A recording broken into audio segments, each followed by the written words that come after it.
Welcome to Stoopid Movies, where I gotta give you the movie before we start.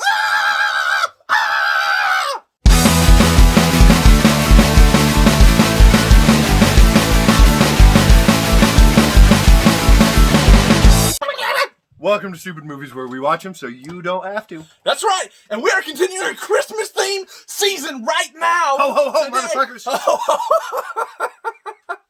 Double ho ho for Stoopid Movies. Today we went another indie route, Christmas slasher.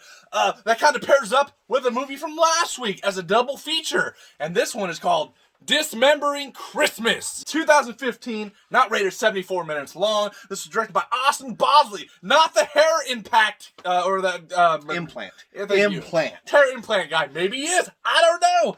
And this starred Jonathan Kramer. Austin Bosley. Austin Bosley was in this. The director. Yep. Yeah, that's never a good sign. We went to a cabin for Christmas because we don't want to spend time with family. And we wanted to celebrate with people and drink and stuff. And somebody's pissed that we're not celebrating Christmas with our familia. And they come after us. And they throw Christmas wreaths at us to capture us. And we don't survive. What was this movie about, Adam? So Dismembering Christmas was a Christmas movie. Yes. People get dismembered. It's about a group of friends who don't all know each other, which is really weird. A couple of them are on the way to the guy's brother's wedding, and they stop at this cabin out in the middle of nowhere to celebrate for an evening, and they're all going to get drunk. Shit happens. People die in the cabin in the woods, and there's a reason behind it, and it's stupid. What did we like about this, Adam? That was just like point blank. So, Rob, we were out in the middle of nowhere. Okay. Staying in this cabin. There was no sexy time. No, there was not. But it's okay, since it was just the two of us. We liked That's right. We liked that there was no sexy time. What other things did we like? One of my favorite things about this is the location and the setting. It's this cabin is awesome. Oh, it's beautiful. Right? And it's out kind of in the woodsy area, except for it's in wintertime, so there's like no leaves and stuff. It's in the leafless woods. Yeah. And I like that. And it has a lot of snow. Yeah. It was real snow. Yes. Thank you for putting snow in a Christmas movie. And it's just, it created a good atmosphere for me. Yeah. Not that it was particularly scary or tense or anything of that, but it's just just something about it I liked. I like the Christmas vibe to it. Like, it had a pretty decent Christmas vibe going on. It wasn't overpowering. No.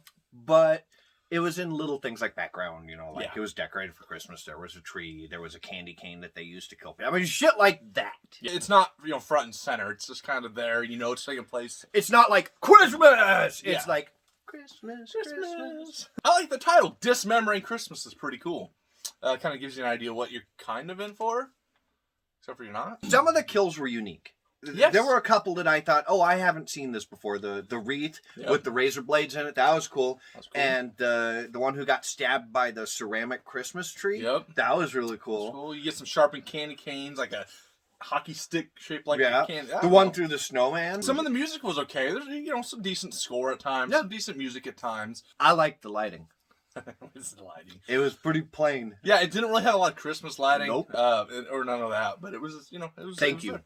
I think that helped with the atmosphere, too. I thought so. Something about it. I don't know. It really, because of how white everything was, it really did feel like you were in a cabin surrounded by snow. You almost wanted to put a hoodie or a jacket on because it made you feel cold. We were actually talking about it. I kind of wanted to grab a blanket because I was getting chilly just watching the movie. In fact, you did, actually. Yeah, I did at one point. Yeah. And then I fell asleep. But it shot pretty dang good. It looks good. And the camera work is pretty good. The little bit of cinematography that they have with panoramic shots and stuff like that, or looking. I thought it was well done. I thought they did a good job. Exactly. Yeah. No, it was really well shot. We got dismembered. What did we not like about being dismembered? But it wasn't as impactful as the title suggests. Right. What did we not like about that? Yeah. Hey, there we go. I brought it back around because I'm a man and this is hurting my shoulder because I'm old. Pacing was too slow. It was fucking boring. Yeah. This was just like, at one point, I asked you, okay, can you pull up the thing and see how long we've been watching this? Because it feels like it's been a good hour now, and it was like 6 minutes. Pacing's always an issue, and you run into this a lot with the kind of indie lower budget stuff. I would say the opening act It was way too long. The first half was nothing really happens. And again, I think it got to you a little bit more than me, which is so weird because pacing is so huge to me. I don't know, something about it I didn't get as bored. But there are times where it's kind of like, okay, come on, pick it up. Something needs to happen. Come on. You have all these people. Kill them off. Yeah, It's like you had a big cast of people. You should have been picking them off early on in the movie. There should have been one person who died in like the first 45 seconds. Right. Well, technically there was, right? Somebody died at the beginning. I think it was the dad got killed or something. Someone With important. the knife. Okay, fair enough. The plot got to me. Yeah. It was weak. And it was cliche. And some of the writing was really bad. Like, at one point I even said, "Thank you, Captain Exposition," for literally spelling out what was going to happen in this movie. And the kills were mainly off screen. Fuck you. Son of a bitch that is... I'm gonna have an aneurysm. It makes me so mad. Holy crap. I don't like it. It's a slasher movie. Show it. Show it. It's just... Oh, tell me that was coffee and not spit. The reveal at the end was pretty weak. It was pretty weak. It was pretty weak. It was pretty lame. Yeah. We've seen this stuff before. Yeah. There was nothing new. I mean, it was like, okay, yeah, fuck you. That's the thing that happened. The killer. If you want to talk about weak, the fucking killer was weak. There wasn't a lot of Christmas to this, really. Like we said, it had a decent the Christmas vibe. Right. But, like, there was nothing really Christmas. I mean, this could have just been winter. Yeah, the Christmas spirit was lacking. Yeah. Like I don't think there was any Christmas music type stuff, and it just kind of, I don't know, it just kind of lacked it. It felt more just like a winter movie, than anything. It felt like it took place after Christmas, and they still had the decorations up. Yeah. Not a huge thing, but it just kind of, it's a Christmas movie. And you know what? But it had snow. There were no boobs. There was a little something for you because there was a dude's butt. Not for me. There was a dude's butt. You did get to see a dude's butt. All right. Well, that's that. I mean, this is it's just kind of one of them movies, It's a basic slasher. Okay. So we were staying in a cabin in the woods, and we were so bored we fell asleep, and we dreamed, and then when we woke up, we told each other what our dreams were, and we summed it up by saying, "So Dismembering Christmas, it's." I don't know. It's not horrible. It's not great by any stretch. This is just kind of one of those movies. It's there. It's not something I would probably recommend. Unless you really love slasher movies and stuff, I would say check it out. It's very average to me. It's not, I've seen it a few times now. This time, I don't know. I didn't like it as much as I have before. I don't know what it is. I don't know if you were just getting in my head or something. But, don't blame me. Show more kills, stuff like that. I think it's an okay effort. It's an indie movie and it's shot well, looks great. Overall though, I'm just gonna go flat out middle here. I'm just gonna say 4 out of 8 on this one.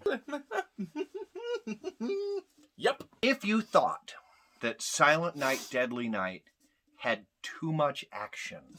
Oh man, I know where this is going now. And you needed something with less action, this is a great pick. Garbage Day! No, man, I was bored out of my gourd. This was just fucking... I don't know what else to say, man. Do your kills on screen. Show the fucking blood. We get that it's expensive. Special effects, they cost money. I get it. I really do. Some of them were kind of cool, though. The wreath and the snow auger at the end. That was cool. You didn't see any of it, though. You saw her... And then you saw a tube. I saw the fucking blood tube on the side of the screen, spraying blood on her face. She's drilling down into someone's face. The blood's coming from over here, and you can see the fucking tube. 3 out of 8. Let's open some presents again next week. So come on back, like, subscribe, hit that notification button so you know when we upload. We never said that. Come back next week and see what's in our sack. Oh my gosh. That's right. And tell your friends to come view what's inside of our sacks. Head over to Facebook.com/Stoopid Movies.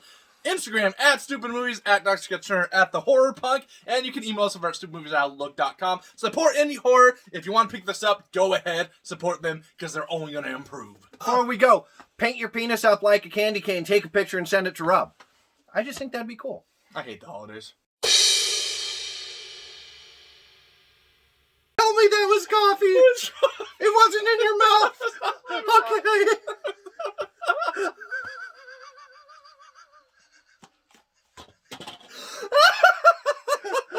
This is just coffee. I can wipe it off on my face.